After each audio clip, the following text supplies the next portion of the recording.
Congratulation Afghanistan cricket team, best of luck. বাংলাদেশকে কঠিন লেভেলে দোষিয়ে দিয়ে তারা সেমিফাইনাল নিশ্চিত করে ফেলছে।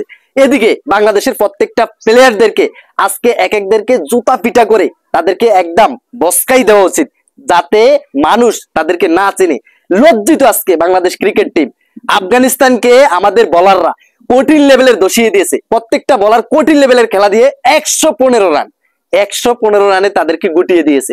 কিন্তু এই 115 রান ডিএসএলআর মেথড আমাদেরকে দিছে 12 ওভার 1 বলে যদি লইতে পারি তাহলে আমরা সেমিফাইনাল খেলবো। কিন্তু আমাদের প্লেয়াররা প্রথম ব্যাটিং করতে নামছে, মোটামুটি লিটন দাস যেই মিলে শুরু করছে মনে করছে আমরা আজকে তো সব জিতে ফেলবো অনেক দ্রুত, কিন্তু না। এর পরবর্তীতে আমাদের এর পরবর্তীতে আইতেছে আর যাইতেছে, বলগুলা খাইতেছে, কিন্তু লাস্ট পর্যন্ত আমাদের মাহমুদুল্লাহ রিয়াদ ভাইয়ের কাছে এটা আমরা কখনো আশা করিনি। যেই মিলে আমাদের রানের প্রয়োজন ছিল, আসলে আমাদের পরবর্তী ব্যাটার যারা ছিল তারা তো ভুলেই গেছে যে আসলে 12 ওভার 1 বলে ম্যাচ জিততে হবে। তারা এসে কি করে ঠেকায়, বা এখানে ঠেকানোর কোনো যুক্তি আছে? আমাদের প্রয়োজন 12 ওভার 1 বলে ম্যাচ জিতা। প্রত্যেকটা ম্যান যদি 11 রান করে নেয় তাহলে আমাদের ম্যাচ উইন। 1 ওভারে 11 রান করে যদি প্রত্যেকটা ম্যান নেয় ম্যাচ উইন। কিন্তু আমাদের প্লেয়াররা সেটা করতে পারে না। মাহমুদুল্লাহ রিয়াদ ভাই আইসে আয়া ঠেকায়, ভাই এটা কোনো যুক্তি আছে? এসে তো ভুলেই গেছে যে আসলে আজকে ম্যাচ আমরা 12 ওভার 1 বলে জিততে পারবো। এটা কখনো তার থেকে আশা করিনি। কিন্তু ম্যাচ লাস্ট পর্যন্ত হারাইছে কিন্তু লিটন দাস এবং মাহমুদুল্লাহ রিয়াদ ভাই। লিটন দাস যেই মিলে প্রথমে শুরু করছে, লাস্ট পর্যন্ত সে কি করতেছে? বলগুলা খাইতেছে।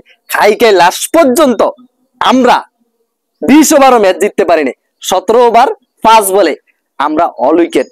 লিটন দাস আজকে ওপেনিং নেমে লাস্ট পর্যন্ত সে 49 সম্ভবত করছে, এরপরে 50টা করতে পারে না। সে যদি স্টেকে যেত অন্তত ম্যাচটা জিততে পারতো। আসলে ম্যাচ জিতে কোনো লাভ হইতো না। এদিকে বাংলাদেশও গায়া চলে যেত এবং আফগানিস্তানও তারাও চলে যেত, কোনো লাভ হতো না। কিন্তু অস্ট্রেলিয়া মাঝপথে ঘরে বসে থেকে তারা সেমিফাইনাল খেলতো। অস্ট্রেলিয়া তো অলরেডি প্রথম বাদে খালি পোস্ট দিতেছে বাংলাদেশকে নিয়ে, কোনো কামায় নাই। লাস্ট পর্যন্ত আফগানিস্তান তাদের সেরা খেলাটা দিয়ে তারা কিন্তু সেমিফাইনাল নিশ্চিত করে ফেলছে।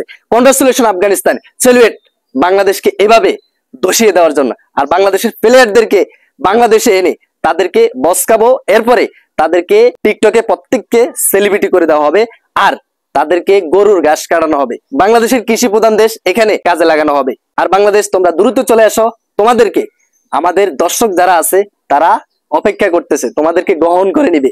তোমরা যেই দুর্দান্ত লেভেলের খেলা দিছো, লজ্জিত আজকের ম্যাচের জন্য, অন্তত লজ্জিত।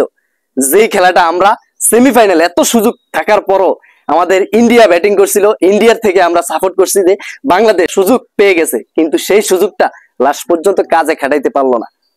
সেলিব্রেট আবারও আফগানিস্তানকে। তো ভিউয়ার্স, আজকের ভিডিওটি এই পর্যন্ত। ভিডিওটি ভালো লাগলে চ্যানেলটিকে সাবস্ক্রাইব করে রাখবেন পরবর্তী ভিডিও পাওয়ার জন্য। আল্লাহ হাফেজ।